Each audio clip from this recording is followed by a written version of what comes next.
reading needs to be in place for learning to happen.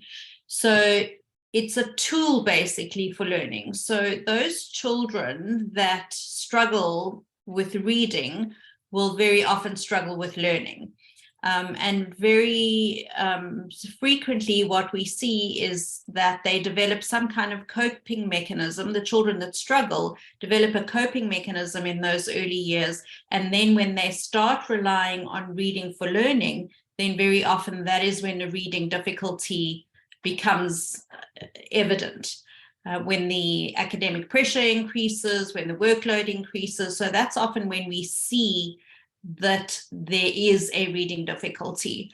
And it's a frequent thing. They say between 1 in 5, the statistics are between 1 in 5 or 1 in 10, between 1 in 5 and 1 in 10 children will present with a reading difficulty. So that will obviously then affect a child's academic performance. If they're not reading efficiently, then it's going to impact on their ability to perform in the classroom. Angela, I know that in many cultures and certainly in many countries like in Scandinavia or Germany or even in Japan, they start teaching children to read at the age of 7. So in our culture, in this part of the world, we start quite early. So does that have anything to do with maybe, it's a different pace when you suddenly children at the age of 7, they were taught at the age of 7 to start reading, maybe they wouldn't have had any difficulties with learning. Is there a link, or this is something that has got to do with genetics? Well, dyslexia does have to do with genetics. If we look at the causes of dyslexia, it is very frequently found to be genetic. And again, in our reading center, what we see is parents bringing their children in, and very often the father saying, well, actually, I also struggled at school. So the onset of instruction, that's still very much a debate within the academic circles about when we should be teaching reading. There are a lot of pre-literacy skills that can be put into place before formal teaching starts. But if you are going to have a reading difficulty, it's not going to be impacted by when we start teaching children to read. This is the way that that child's brain is wired. If we look at brain scanning research, we can see that the brain is wired in a completely different way in efficient readers than in children with dyslexia. They're using different brain pathways, and that results in very labored reading with very poor comprehension. I always compare reading to driving a car. If you can do it efficiently, it's something that's very automatic. If you think about learning to drive, it's a very difficult process. There's a lot going on all at the same time. And if we're going somewhere where we don't know where we're going, we tend to turn down the radio because we can't have any other sensory input. You can't drive and have a conversation if it's something that is takes a lot of concentration. And it's the same with reading. If it's a process that is very difficult, by the time you get to the end of what you're reading, there's very little comprehension. If you think of your own reading, even if you're reading something that's very complex, it takes a couple of times to read over before you can understand what you've read. Usually parents, when they find out that their children have a dyslexia and or generally a difficulty to read, obviously they panic at the beginning, because we understand the importance of reading, because when you go to school, everything is through reading and writing. But at the same time, we know very well that dyslexic children also have a very high IQ.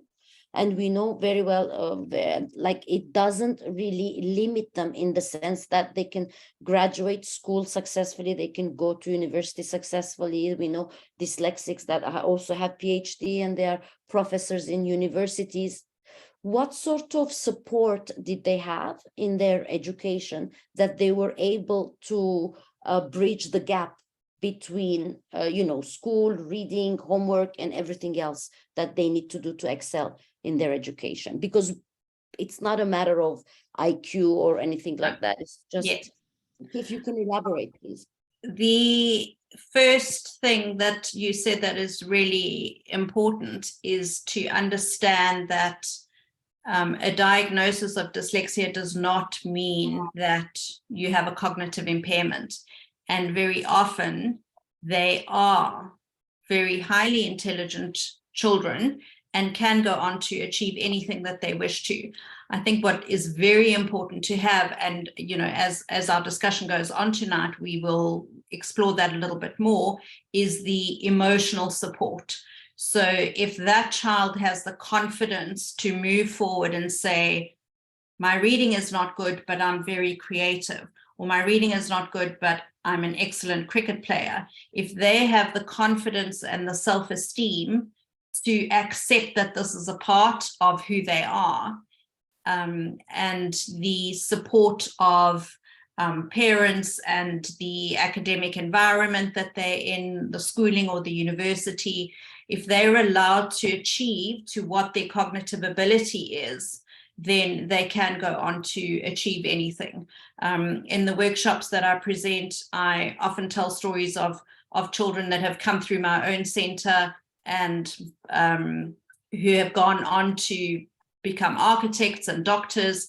One particular child that comes to mind had a very, very strong mum who basically advocated for him throughout his schooling career. She supported him very strongly in his exams. She liaised with the teachers all the time, and she basically was his fan club. And she was a very successful lawyer, and he then decided after school he wanted to go and do law. And he did 1 year and he hated it. And then he followed his dream and went on to do design and art. And now he owns a flat in London and a flat in Dubai. He sells his paintings online. He has a branding company. He is this complete success story. And I love that story because his mum really gave him the confidence to pursue anything that he wanted to do. Even when she knew he wasn't going to be a lawyer, she just said, okay, let's go and do that, go and sign up and pursue that and see.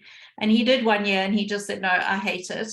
But he had the support from her and the self-esteem and the confidence to be able to step forward and chase what he wanted.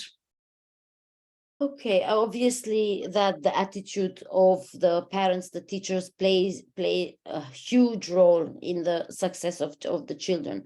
But practically speaking, on a daily basis, when children go to school and they're sitting in a classroom and they're feeling frustrated because they are unable to follow, or everybody else is really going really fast, and if somebody is just explaining to them things, they will get it, grasp it so fast. But when a task is that they need to sit down and read and write, they're struggling. What sort of support do you think they need in the classroom, and what sort of support do you think they need at home? The first thing I think we need to do is do away with the stigma of not wanting to be diagnosed or not go for testing. So in a lot of countries, and I've seen it quite evident in Cyprus on the work that I've done here, is this idea that a child will outgrow it, or not my child, or I don't want my child to be labeled with dyslexia. And this is a worldwide thing. It's starting to change, which I'm very pleased to see. But that is the first thing that has to happen, is that we need to step forward. If a child had a health issue, we would take them to a doctor to be medicated. Or if they couldn't see, we would take them to the optician to get glasses.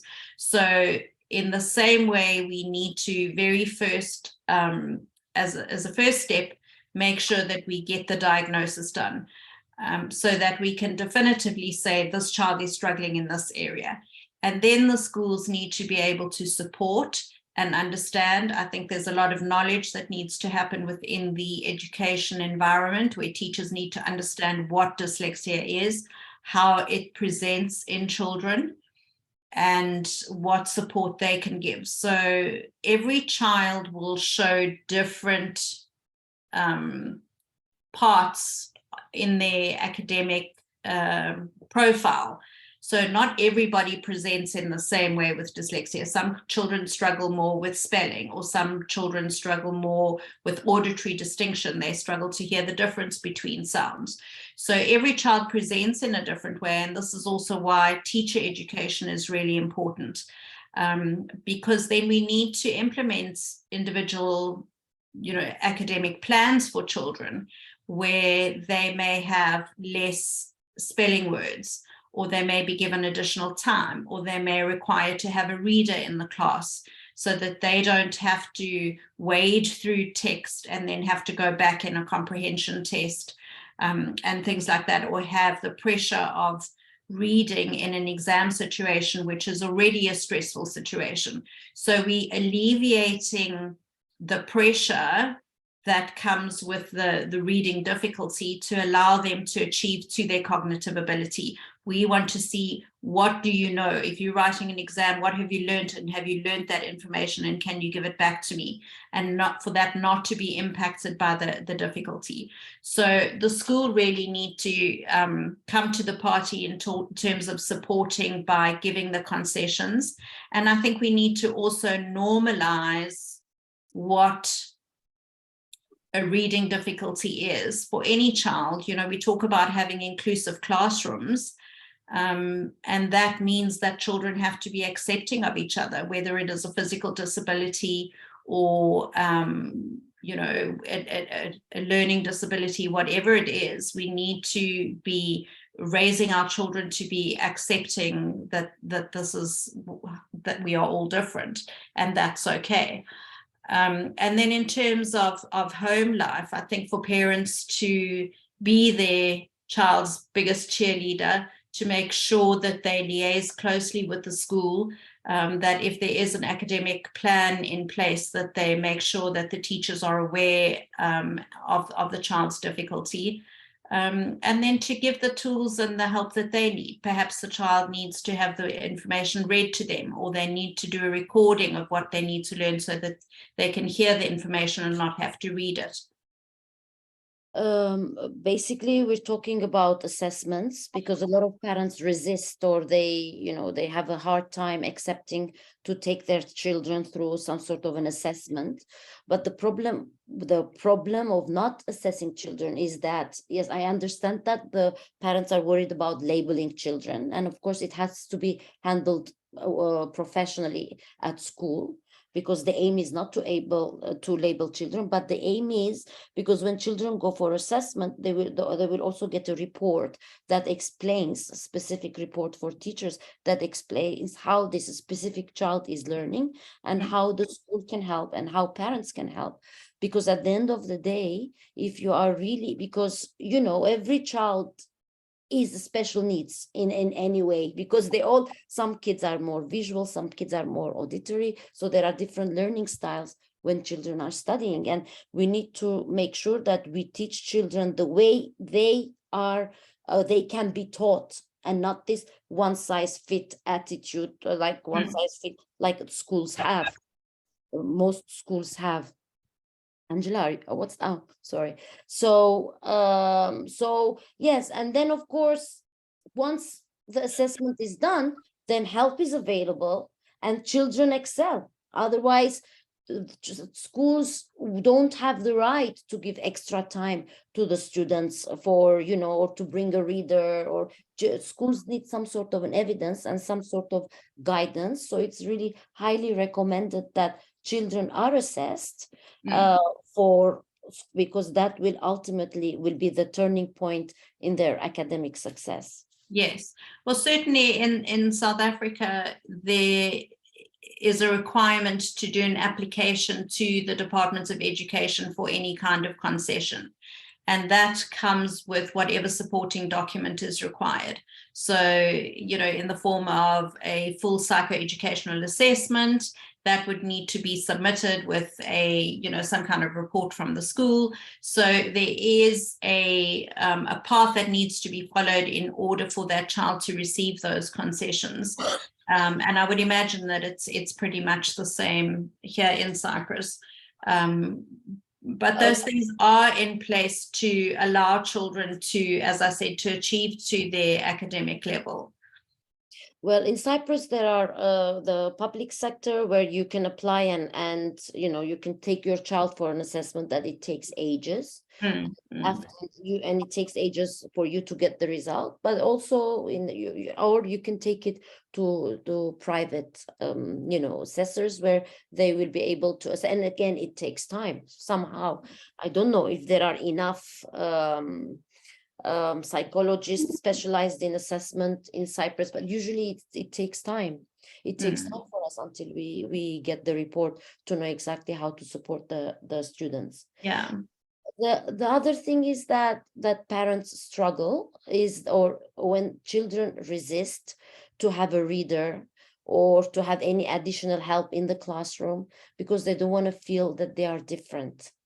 And this is really a sensitive thing that really needs to be handled in a delicate manner. Do you want to talk about this a little bit or give some Sure. I think also, again, coming back to just normalizing that every child is different.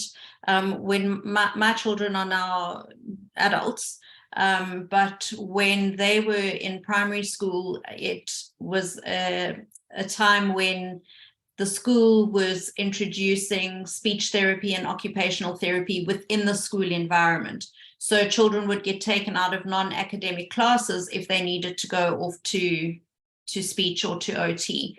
And it became such a normalized thing that children who weren't taken out the classroom would say, oh, it's not fair. I also want to go to Teacher Debbie, and things like that. So again, creating an environment where there's this acceptance around different children needing different things, just to normalize that is okay. And it's not because little so-and-so is stupid or lazy or whatever. And also just to make a comment about the labeling, about parents not wanting their children to be labeled. If they are not performing in the classroom, and I saw a meme the other day that said, don't hold back from assessing your child because you don't want him to be labeled, because probably he will be labeled stupid or lazy or different or whatever, so rather have the label that is accurate, and it doesn't have to come with the negative connotations, than a label that is inaccurate. I've often seen teachers say, oh, that child is not dyslexic, he should just put in more effort. And then we do an assessment and the child does turn out to have some kind of a learning difficulty. So it's heartbreaking actually for a child to be sitting in a classroom environment where they're not coping and keeping up with the rest, because they are very aware of their shortfall in the classroom situation. I think this has a lot to do with the school culture. If there is, I remember when we were working in Highgate, we never had these sorts of issues, because children were completely accepted, but also at the same time we were focusing a lot on the strengths of the child. Yes. On the individual strengths of each child, because when we are placing all our attention to teach a child to read, we're already creating a problem, because the reading is going to come eventually, one way or another. It's going to come. It's a way of coping. But when we are focusing on the child as a whole and seeing what are their strengths, because ultimately when they're going to grow up, they're going to end up in professions that that they're going to utilize their strengths. So it's much better to really focus on their strengths rather than focus too much on their gaps, so that we provide some sort of a balance, and also so that they also learn that there is so much that they can do and there's so much they're good at. Yes, they should be defined, because children do define themselves. I think as human beings, we define ourselves anyway, as a parent or as some kind of a professional, and children define themselves. And I think they should learn to also define themselves by their strengths rather than by their weaknesses. Absolutely, because at the end of the day, we all have strengths and we all have weaknesses. Many people are not diagnosed. They may have so many ADD or dyslexia that they are not diagnosed, but that yet they go through their education, finding their way. And and finding their balance.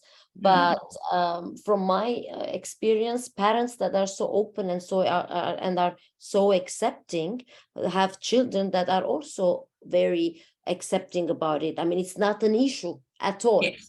But if the parents have or are in a denial, or when the parents feel guilty, because a lot of the times I had parents that they asked me, did I do anything wrong? Was it during the pregnancy? Was it because I ate something? All those guilt feelings, or they have a difficulty to accept because they have a difficulty to accept. So all those things transmit to the child. So, and it makes a difference. And Angela, I was telling you this story this morning when we were having our coffee, that my daughter has a classmate that is dyslexic, and she all the time says, I'm dyslexic, I have extra time, I'm dyslexic. And my daughter is telling me, I swear, Mom, she has nothing wrong with her. There is nothing wrong with her. She's using it. She's just using it for extra time, for attention, for all that. But this is a good story, because this is a child that is dyslexic but accepts herself, because when we look at them and there is absolutely no problem with their learning, she gets really good grades. It's just that she gets the proper support, and she is happy to really just announce it. And that's what we want from all parents and from all children. Angela, would you like to elaborate a little bit about the visible impacts, the visible impacts on the child? Okay, so in terms of what we can see when we have children with learning difficulties or with the reading difficulties, it can impact in a lot of areas of reading. So they will have a difficulty decoding words, and very often the little words are the ones that give the problems. So word reading, fluency, they can have some difficulty with vocabulary, spelling, writing. Obviously, if they're not decoding accurately, it can impact on accuracy. Fluency, when we refer to reading fluency, we're talking about reading speed plus accuracy. Gives us fluency. Those two things together are fluency. So if the reading is really slow, it then will impact on that, which in turn then impacts on comprehension. So those are the visible parts of what we see presenting in a child with a reading difficulty. And again, it is on a scale. So you can have a child that is mildly dyslexic, and those are often the ones that we miss because they seem to be just a little behind. And then it's on a scale right up to children that are severely dyslexic. So when they are reading, it really is very, very clear that it is a very tough thing for them to do. It's almost painful to listen to those children reading. It does hurt me in an assessment if I'm presented with a child who is really struggling, that every single sounding out of each word is a very, very tough process. So those are the visible parts of what we see. The actual process of reading is impacted, and then in turn also writing sometimes and spelling. With advancement of technology, and I know that there are lots of features, for example, on the iPad.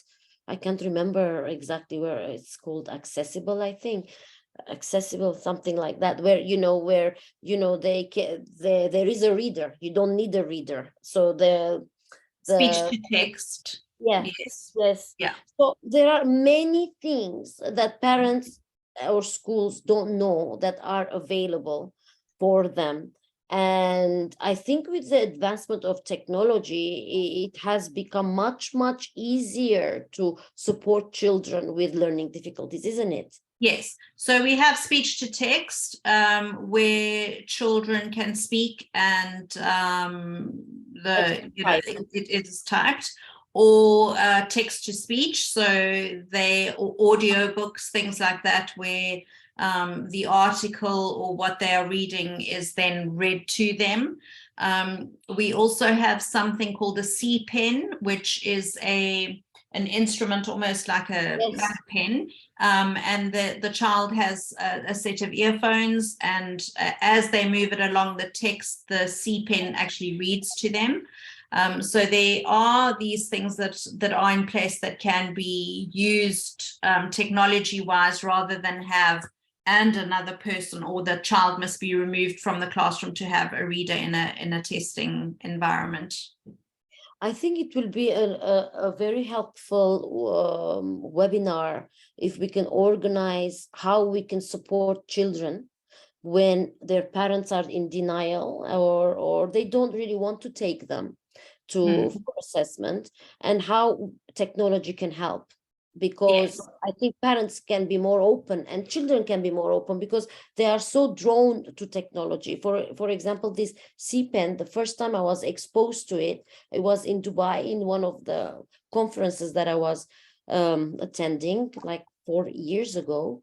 And it's exactly what you're saying. It's a pen that you go over it and it reads. You're reading and it reads for you.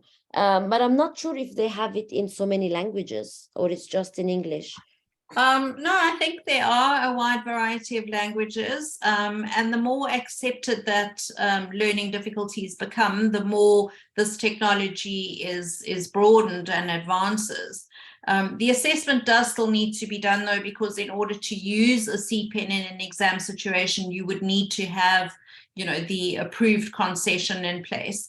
So, in a homework situation, I think speech to text or text to speech can be used, but in order for those types of technologies to be used in a formal testing environment, it does need to be on the back of a full psychoeducational assessment showing that the child is struggling with reading or struggling with a task, but does have an adequate or average or above average IQ. So that is one of the prerequisites and one of the really defining things of dyslexia is that the cognitive ability, the IQ has to be in place, but that's why they call it an unexpected difficulty, because if you look at everything else, the teaching is in place, there are no environmental factors that are impacting a child's learning, they're exposed enough to the language, all of those environmental factors are in place, so it's unexpected considering the IQ that a child struggles that much with their reading. What advice would you give? I'm just thinking like the profile of a child, of what they're feeling. Maybe they're feeling frustrated, maybe they're comparing themselves to others. But when we see children that are struggling with reading, is it wise to expose them? Let's say they're 7 to 3 years, we tried and we know that we're not going to get much improvement. Of course, there is always improvement, but how wise it is to introduce them to laptops, to iPads from the beginning? Or we want them still to expose them to that? Because I know that dyslexics in front of the iPad, they type, or where there is spell check, it's much easier right now for them. Yes, so my the path for me would be to get if a child is suspected of not performing as his peers should be performing, number one, get the assessment done. So, and we usually tick a box. Is everything okay with the eyes? Is everything okay with the ears? Then we do a full psychoeducational assessment and then get some kind of intervention in place. So it is still important for the child to be able to progress as much as he possibly can. And very often those children that are on the milder side of the dyslexic scale can make very, very good progress. Brain scanning research again has shown us that we can change the way that the brain processes information. Reading was never a skill that, it's not a skill we're born with. We don't have those brain pathways to learn to read, the same as we learn to speak, because we're immersed in a situation where, you know, people around us are speaking.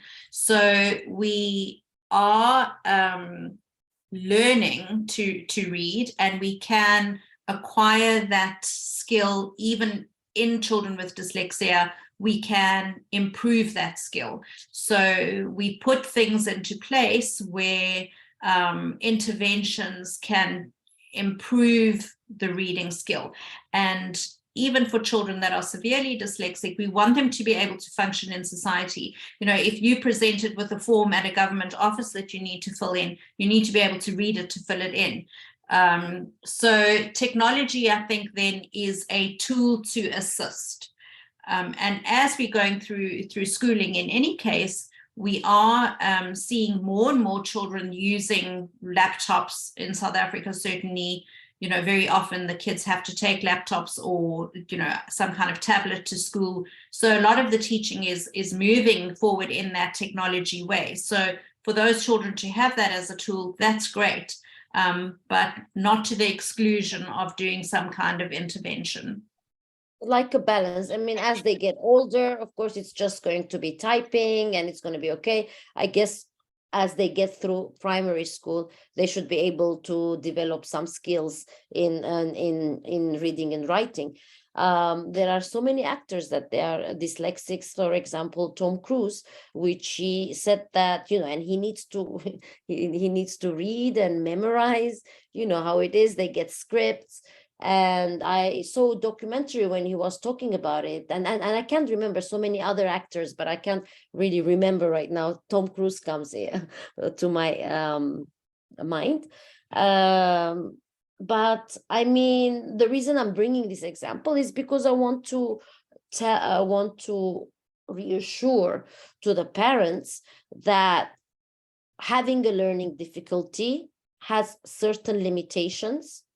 However, with the right guidance and with the right approach, children can excel and they can become anything that they want to become. And ultimately, it's what Angela is talking about, is the attitude, the acceptance of how we process information, what messages we give to our kids, and how schools deal with it. I mean, I have parents, Angela, in Cyprus, where, you know, their kids have certain learning difficulties, you know, and they go to certain schools where there is no support. So they are completely lost. So what I do, I tell the parents, I prepare them for the meeting to ask the certain questions. And I say to the parents, you have to take the role of the educator, because don't assume just because they are schools, they know everything that they need to know. I mean, some schools know more because there are people like you that go and train them, you know, they're into the field, and then they understand. But some schools don't invest in a lot of training, so the teachers are not that trained or know how to handle kids with learning difficulties. So I say to the parents, you are your child's advocate. You have more information. You have to go to the school, and you have to be the educator. So when you do the assessment, you go and you say, this is what my child needs. This is how it's going to be. Create the meetings with the teachers, educate them, explain to them, perhaps bring a psychologist specialized in special needs to have in the meeting, but really take leadership over it. Don't expect the schools to take care of this, because this is your child. Yes, very often I will support a parent in a school meeting. So I believe in working very closely as a team, you know, the teacher, the parent, whatever kind of therapists are involved in the therapy or the treatment of that child's difficulty, getting together, and it's about creating this team to help and support that child through his schooling process. So certainly the parent is that child's advocate. I've had teachers say, oh, that child's not dyslexic, he doesn't reverse his B's and D's. And it's not only about reversing B's and D's. So as you say, it's teacher education is really not where it should be. And so that in turn creates the situation where a teacher might say, oh, he's not putting in enough effort. So Yes. there's a lot of skill development that needs to happen across the board within society as a whole, within teacher education, in teacher training, and very often in the workshops that I do, teachers want to do better, and often they don't know how. So they want to know, what can I do to support the kids that are not where they need to be? And even those children that are just a little bit behind in their skill, not necessarily those that are, you know, severely on the dyslexic scale. So people do want to do better. And for me, to get a child through their schooling with their confidence and their self-esteem intact means that they can go on to do anything. So it is vital. You know, emotions impact hugely on learning, hugely. So it is absolutely vital for us to be in a situation where we are supporting our children's emotional health, especially where they are struggling. We just need to love them, accept them the way they are.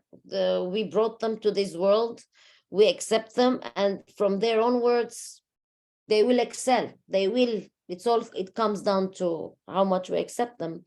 Angela, I want to ask anybody that has any question. I'm just gonna, if anybody has any questions that you would like to ask, please feel free to put your questions in the chat box, or if you feel comfortable, you can just unmute yourself and start a conversation with us. In the meantime, I was just telling you at the beginning that ISN International School of Nicosia is organizing an event with Angela, who is, as I mentioned, a linguist and a reading specialist, a special workshop which is called Experiencing the Child with Learning Difficulties, and it's going to take place at the beginning of May. The date is not yet clarified, but if you are interested, please send me a message. We will also contact you. We have your email addresses. We will contact you. But Angela, would you like us to tell us a little bit more about this workshop, this upcoming workshop that is going to take place in ISN? Yes, so I run a reading center. I've worked with children with learning difficulties for over 20 years. And, you know, during that work, it occurred to me that we don't, as parents, understand what children go through from an emotional perspective, and understanding and having empathy for the child really helps to put them in a better emotional place, and learning to be easier for them. So I developed a workshop where we go through the participants go through a series of simulated exercises where they experience firsthand what it's like to be struggling with reading, or to be struggling with writing, to feel that you're not understanding or keeping up with the rest. So to put them in the shoes of the child that is struggling, so that they come out of that experience with understanding on an emotional level of what the child is going through, that they're not deliberately taking their time, or, you know, reading incorrectly or playing around, that it actually is a difficult task for them to get through. So that it's very impactful. It's a very powerful experience. And I've, you know, the feedback has been incredible. I've had teachers say, oh, I've been teaching for 31 years and every child will read aloud in front of the class. And suddenly after that experience, they come away saying, I didn't realize how difficult it is, or I didn't realize how embarrassed I would feel if I was picked on. And that was my, the area that is challenging for me to be put in front of a class and made to read something that I can't. So yeah, that is the workshop, and I've presented it around the country in South Africa and internationally. And I love doing it because it really does bring something. It shines the great big spotlight on learning difficulties. And sometimes it's a bit of a kick in the gut, you know, just to take the wind out of us a little bit and just really walk and stand in that child's shoes for 2 hours where it's the child's 24/7 reality. I think it's very important, because once we put our shoes in their shoes, then we are approaching them with compassion. Yes. Not anger and frustration. Why can't you get it? Why can't you read it? Why can't you, so I think it's the first step into really guiding children into their process. Angela, any practical advice to parents? And before we conclude, this workshop, is it for parents and teachers? Parents, teachers, any professional speech therapists, any occupational therapists, anybody working or parenting or interacting with a child in any way. I have thought about opening it up to children so that they can feel what it's like for their peers, but I think that would need to be a child-only workshop. Anyway, that's in the back of my head, but yes, it is an adult workshop, and anyone that is working with children. Okay. All right. Any last words? Anything you would like to add? Are there any questions? Were there no? Yes, you muted. Hello. Thank you. This has been amazing. My name is Beria Kalkan. I'm actually a teacher, and I also have a son who has a dyslexic type learning difference. So this has been very knowledgeable. So thank you very much.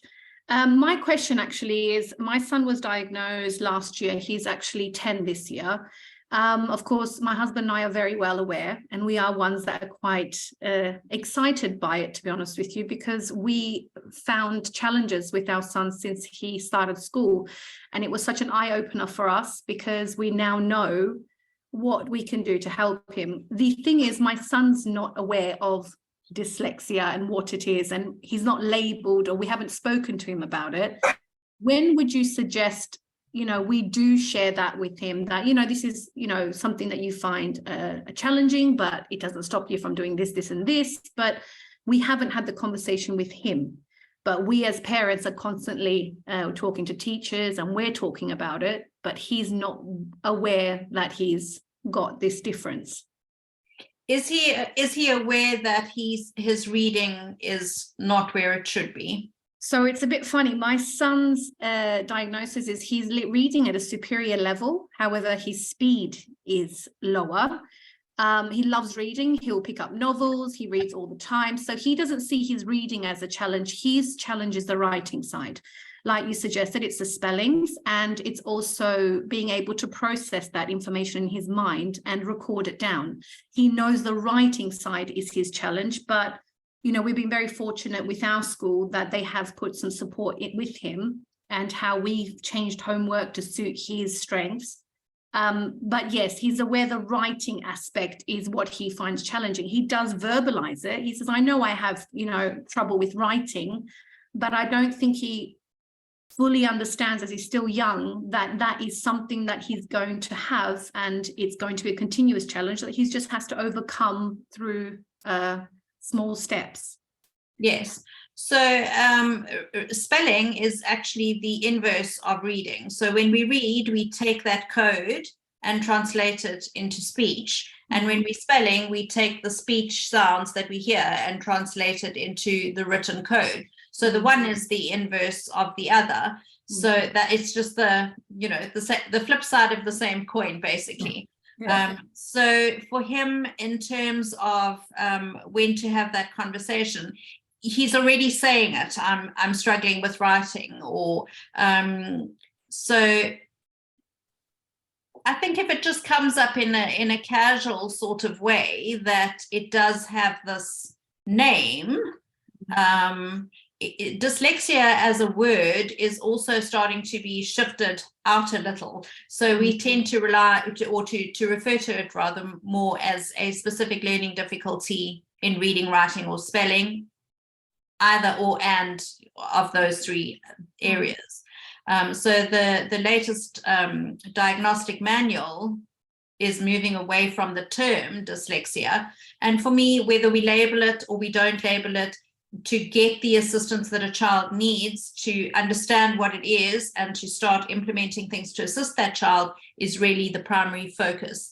So, you know, it can come up in conversation. And if he knows that that's his area of weakness, I was a terrible math student and still am, you know, and I reach now for my phone to do any kind of calculation because I don't trust my own brain. And that's sort of, you know, it doesn't define me. But it is just something that is part of my makeup. So for him, if he's a really bad speller, then that is just what he is. So it can come up. If he says that I'm really bad with writing, you can say, yes, you really are. And sometimes people refer to that as specific learning difficulty in spelling. Just in terms of the fluency or his reading speed being weak, something that you can implement for him is a repeated reading exercise. So if you take a passage and let him read for 1 minute, record how many words he's read, and then let him reread the same passage a second time and a third time. And he should go a little bit further each read. So if you want to pop me an email, I can send you the little graph that I have your email because you emailed me. Yes, okay, it was me. I recognized your name. Yes. So I can send you that information, and it's a fluency graph that we recommend teachers and parents use throughout to try and build the fluency. We also record what errors are made in that passage reading, so we're not pushing reading speed by compromising accuracy. We want to be, you know, fluency, as I said before, is speed plus accuracy. We want to be reading accurately so that we understand what we're reading. But fluency is important. The speed is also important. If you go too slowly, you're going to fall off the bicycle. So that's the other part of fluency. So this little 3-minute fluency exercise is really a great tool that we use in the Reading Center to try and build that. Oh, lovely. That's really nice to hear. Thank you. Great. I've just added my social media Facebook page if you want to follow, so that you can send me messages. When you go there, you can also subscribe to my newsletter so that when we have events like that, you will be invited. Angela, do you have Facebook? Do you have anything? How can people reach you? Yes, I'll pop my email address in here. And Odessa, I will send you the fluency graph too. So that is my email address, and Facebook is the Workshop Reading Center.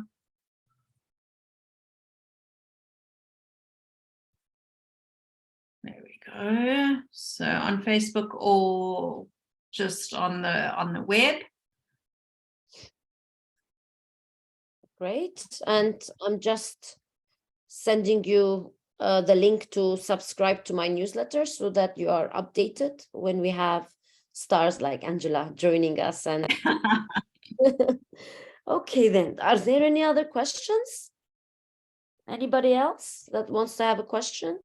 Yes, please. Good evening, Yes. everybody. Good evening, Odessa. Where are you Yes, from? my name is Odessa. I'm all the way from South Africa, Johannesburg to be exact. I am a registered counselor by profession and a student educational psychologist, currently working in the ISS, which is Inclusion and Special Schools Unit. So we place learners into special schools and remedial schools based on different learning disabilities as well as physical disabilities. So it's quite very, very broad. But Angela, thank you so much for this presentation. I know I missed quite a bit of it, and I do apologize because I struggled to get in. But from the gist of what I've heard, we obviously have 12 official languages in South Africa, and most of them have got 12 different dialects in itself already. And that's a massive problem. So what we are seeing is within the foundation phase, we are having children that can obviously read, not read per se, but speak in their mother tongue, but they struggle to read and acquire English as a language. And I've picked up that my teachers are obviously code switching a lot. So they're integrating 2 or 3 other languages in their teaching practices. And that makes it very, very difficult for the children to acquire English only. So English in our country is the additional language, and their home language will be either Zulu or Tswana or Sotho or whichever African language. In terms of support, what would you recommend that we can do as a district office in terms of obviously letting them know that they need to stop? Because I know they need to stop, because we're having grade 4s that can't read, that can't write, that can't spell basic sight words. And that is a big challenge, because now that's lowering our grade 12 levels in terms of reading and spelling and comprehension. So is there any guidance that you can give me as an official in terms of what I can do and what would be my point of departure in order to assist them? Okay, it's such a huge topic. So I'm going to say that I would be very happy to meet with you when I'm back in Joburg. That would be amazing. Because I think that there's a lot to discuss around this. And certainly it's going to come down to teacher training, and really to give the teachers the tool to work in a systematic way where we're building on skills. English presents with a lot of dyslexia because it is very irregular in terms of its spelling pattern and its reading. So there is a lot more dyslexia or reading difficulties within English than in, phonetically regular languages. So yeah, it is a struggle, but it can be done. It just needs to be quite disciplined in terms of the way that the instruction happens. So I think the challenges that we have in South Africa also in terms of low literacy, the numbers, for those of you that don't know, the last Pearl study that was done is that 78% of grade 3 learners cannot read for meaning. So that's huge. So I think, yes, it's certainly a challenge that goes beyond dyslexia, but please do get in touch with me. I'd be very happy to meet with you and be able to give some guidelines that we can move forward with. That'll be amazing, because I'm planning a workshop in the second term when schools reopen. Okay. And this is basically one of the things that I really want to touch on with all my primary schools, especially foundation phase. Okay. It is a big challenge, so I would love to. Do I get your email address in the chat box? Is it there already, so I can drop you an email? Yes, Angela at the workshop. The workshop is hyphenated. It's here. Perfect. Thank you very, very much, ladies. I really appreciate it. Thanks, welcome. Angela. You're welcome. Angela, I have a request. Can I please get the frequency graph as well, please? Yes. So the frequency graph 3. To Nicole. Yes. Should they email you? Yes, they can email me. Nicole, if you can email me directly also, and then I can. Yeah, Kathy. Yeah. Yeah, you all have Angela's email, right? Great. Okay. So anybody else? I'm just gonna write my email as well. It's called Arlette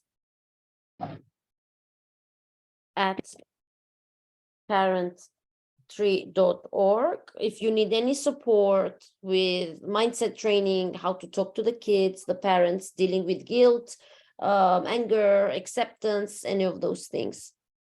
Great. Okay, then if we don't have any other questions, I think, Angela, thank you so much for coming here today. It was really insightful, your knowledge, your information.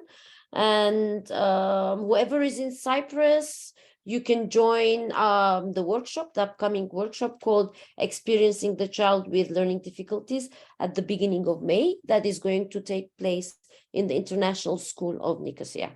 Thank you all once again. All the best. Have a great evening and see you soon with another guest speaker. Thank you. Bye. Thank you. Thanks, everybody. Thanks, Arlette, for arranging.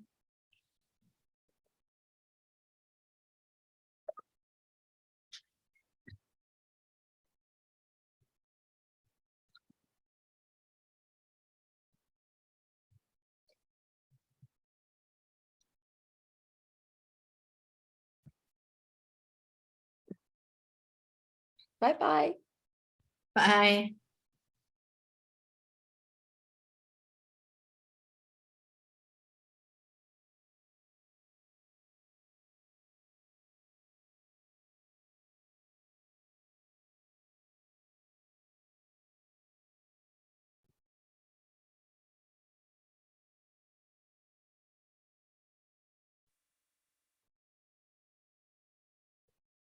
Bye-bye. Oh.